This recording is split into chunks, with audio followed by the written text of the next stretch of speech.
At that time Herod the ruler heard reports about Jesus, and he said to his servants, "This is John the Baptist. He has been raised from the dead, and for this reason these powers are at work in him."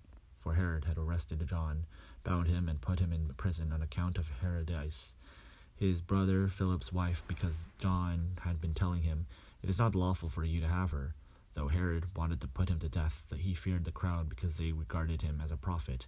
But when Herod's birthday came, the daughter of Herodias danced before the company, and she pleased Herod so much that he promised on oath to grant her whatever she might ask.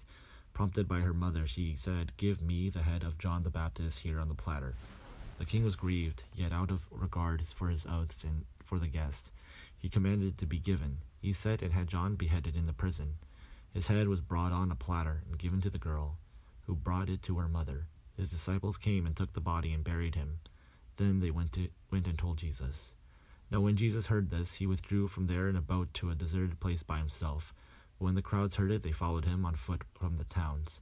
When he went ashore, he saw a great crowd and had compassion for them, and was cured their sick. When it was evening, the disciples came to him and said, "This is a deserted place, and the hour is now late. Send the crowds away so that they may go into the villages and buy food for themselves." Jesus said to them, They need not go away. You give them something to eat." They replied, "We have nothing here but 5 loaves and 2 fish." And he said, "Bring them here to me." Then he ordered the crowds to sit down on the grass. "Take the 5 loaves and the 2 fish." He looked up to the heaven and blessed and broke the loaves and gave them to the disciples.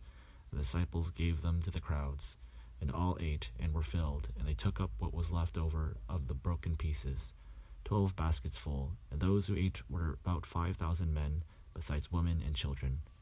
Immediately he made the disciples get into a boat and go on ahead to the other side, while he dismissed the crowds, and after that he had dismissed the crowds, he went up to the mountain by himself to pray.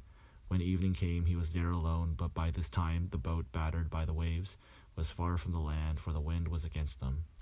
And early in the morning he came walking toward them on the sea, but when the disciples saw him walking on the sea, they were terrified. "It is a ghost," and they cried out of fear. But immediately Jesus spoke to them and said, "Take heart, it is I, do not be afraid." Peter answered him, "Lord, if it is you, command me to come to you on the water." He said, "Come." So Peter got out of the boat, started walking on the water, and came toward Jesus. But when he noticed a strong wind, he became frightened and began to sink, and he cried out, "Lord, save me." Jesus immediately reached out his hand and caught him, saying to him, "You have little faith, why do you doubt?" When he got into the boat, the wind ceased, and those in the boat worshipped him, saying, "Truly, you are the Son of God." When they had crossed over, they came to land at Gennesaret.